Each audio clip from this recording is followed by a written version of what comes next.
Hey everyone, today we're diving into an early preview of LEGO Star Wars sets retiring in 2025.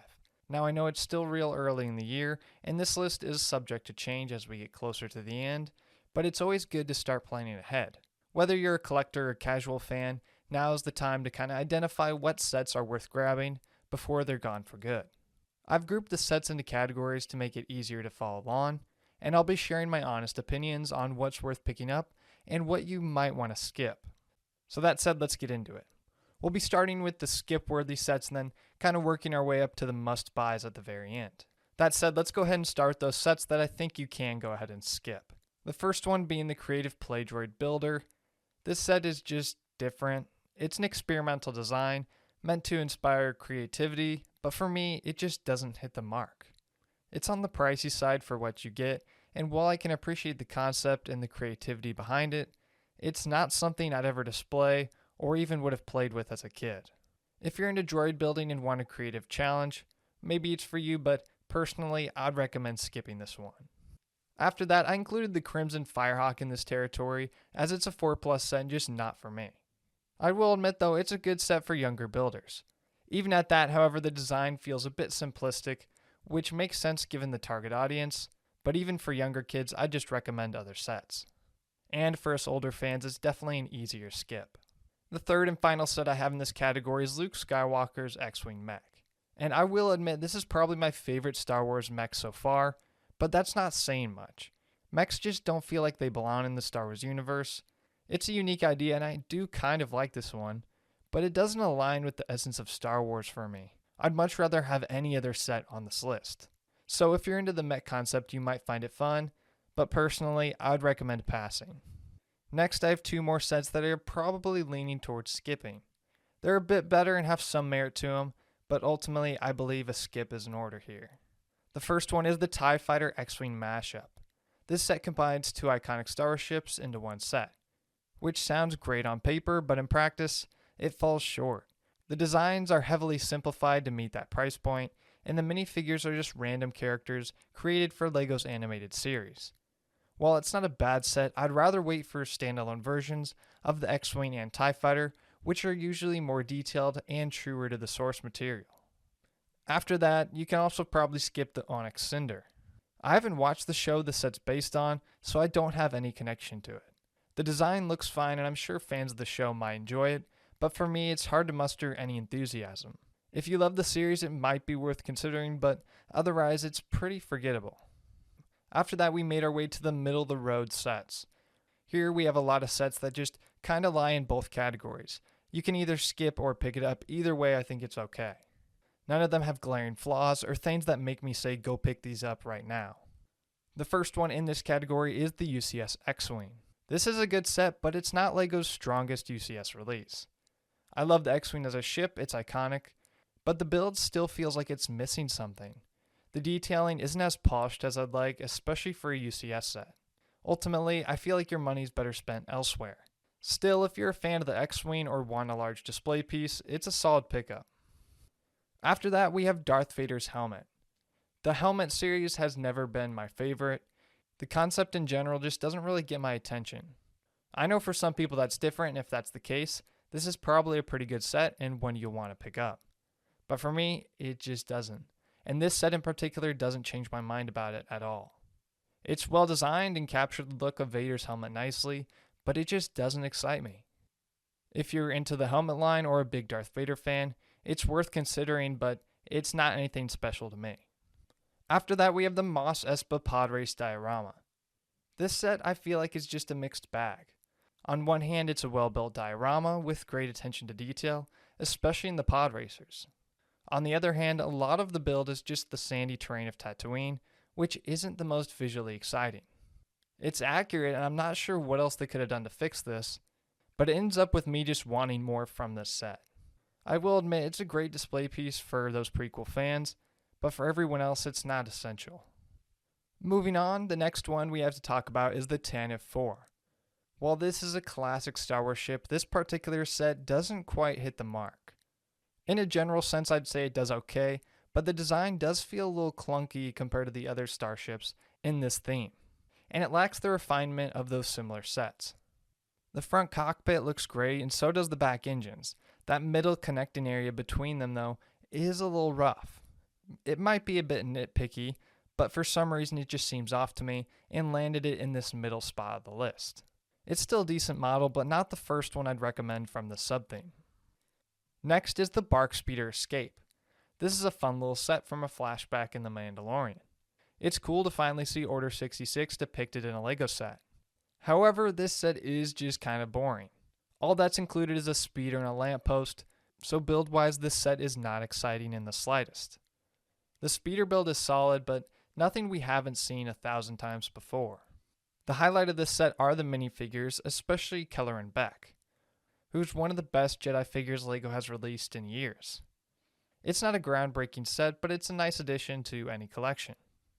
The final set in this category is the Desert Skiff Speeder. This set has a lot going for it. Fantastic builds, great play features, and excellent minifigures. The Sarlacc pit is particularly well done, with a complete design and fun interactive elements. One of the best we've ever seen. The skiff doesn't look too bad either, with plenty of details and a full array of minifigures on top of it. So what's the downside and why is it in the middle of this list? The price. At $80, it feels crazy overpriced for what's included, which makes it hard to recommend it wholeheartedly. If you can find this set on sale, it jumps up way higher on my list, but at $80, I cannot put it any higher. This next grouping of sets is all ones that I think are worth considering. Not necessarily perfect to get it right now, but I would definitely make an effort to pick them up before the end of the year. The first set in this category is the Imperial Dropship vs. Rebel Scout Speeder. This set is a throwback to the classic battle packs with updated builds that reinterpret the originals in a fresh way. It's a fun set with a nostalgic touch. However, it does not rely on that. These builds are astounding on their own. You also get quite a nice minifigure array to recreate some iconic battles in the Rebellion. Either way you look at it, it's a great pickup for longtime fans or new fans. Either way, there's something for everyone to enjoy here. And while I wouldn't call it a perfect set, you should definitely consider getting it before the end of the year. After that, the next set is the Droideka. This is a really cool buildable character that stands out from all the others LEGO has done so far. The level of detail is impressive, and the ability to transform into a rolled up ball is a very nice touch. If you're into buildable figures, this is definitely the one to check out. What makes it so interesting is its difference from every other character we've seen so far. The Droideka has such a different shape to it, and its design is really memorable. The last set for this section is Ahsoka Tano's Duel on Peridea. While some might criticize that this set's just a gray slab, I think it has a lot to offer. The play features are well designed and integrated into the ground, and the pillars add an interesting visual element even if they could have been included better. The real draw though is the minifigure lineup. Ezra, Ahsoka, Morgan Elsbeth, Thrawn, and a Night Trooper. All of which are exclusive to the set at this time. And for that reason, despite the price, it makes the set very tempting. Another reason to love this set is because even though it's a play set, it's almost like you're getting a diorama and an action-packed playset at once. All the play features are hidden away wonderfully, so it's easy to use this as a display piece as well, making it a very versatile and fun set, good for everyone. If you can find this set on a sale, I 100% recommend it.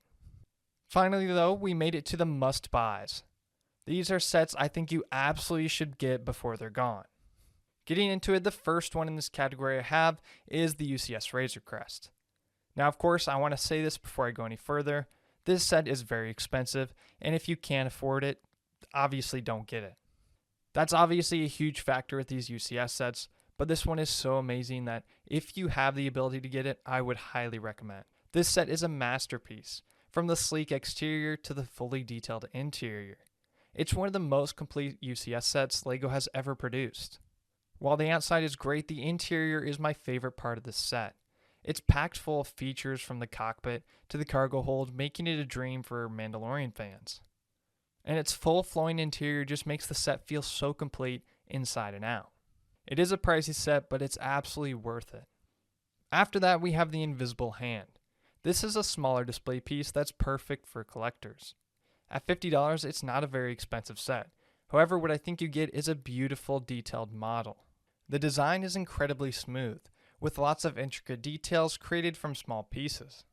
I mean, just look at the greebling on top. This set is phenomenal. All around it has that level of detail. It's affordable and looks great on a shelf and is a must-have for anyone building a fleet. After that set, I have the Ghost and Phantom 2. Finally, the Ghost returned after years of absence.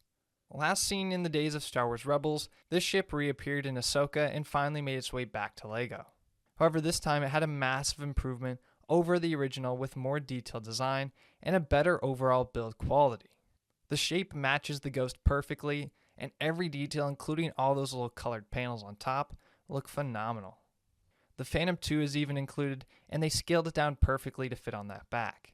The minifigures aren't the most exciting, but the ship itself more than makes up for it. This is one of the most complete sets of the year, and one I can recommend to everyone. After that, I have the Paz Vizsla and Moff Gideon battle. This playset diorama hybrid is a fantastic recreation of a key scene from The Mandalorian Season 3 finale. It offers excellent display and play value. You get the big door with the large landing pad where you can set up Paz Vizsla to fend off all of Moff Gideon's troopers. The build quality is absolutely phenomenal here, and it's only elevated by the minifigures that are inserted into it. They are all top-notch and pair perfectly with this set. Not to mention, you can go ahead and combine this with the Ambush on Mandalore Battle Pack for even a more impressive setup. Speaking of which, this Ambush on Mandalore Battle Pack is another set I highly recommend. This set stands out from other battle packs thanks to its unique design and incredible minifigures, including 2 Mandalorians and 2 Imperial Commandos, all of which are great figures that hold perfect army building potential. One of the other things I love about this set is its backdrop. The build for this set is the caves they were fighting in. I think this was a great choice. We get way too many speeders and walker builds in these battle packs. Having something like this is much more interesting, especially when they combine all the play features like they did here. Then, of course, like I mentioned, it connects to the Moff Gideon set, and it makes for such a great scene. Both these sets together are a perfect pickup, and I highly recommend them. Lastly, we have our final set to talk about on this list, and that is the Imperial Star Destroyer. This is a stunning model with incredible detail. Unlike most playsets, this set has a ton of tiles. It looks really fleshed out, the details are astounding. They somehow still found a way to improve the last Star Destroyer and make it even better. This interior is also surprisingly fleshed out, and the minifigure lineup is fantastic. It features a ton of great Imperial minifigures. However, there is one standout from all of them. There is an anniversary figure included here, and that is Cal Kestis. He is also a big selling point for this set. Without him, this set would still be a must-buy, but with him, it's no question. From the beloved Fallen Order video games, Cal finally made his appearance in LEGO, and I gotta say, he looks really great. It's just the cherry on top for this perfect set. This is a must-have for any Star Wars fan, especially for that Cal Kestis minifigure, which is one of a kind. And with that, that completes my early look at all the LEGO Star Wars sets retiring in 2025. Now, here's your time to let me know what you thought of the list, and which ones did you disagree with? Which sets are you planning to grab before they're gone? Let me know all that in the comments below. Remember though, this video was made very early in the year, so this list is still subject to change. Towards the end of the year, I'll make another video like this, stipulating those changes, so be on the lookout for that. Thanks for watching, and until next time, I'll see you guys later.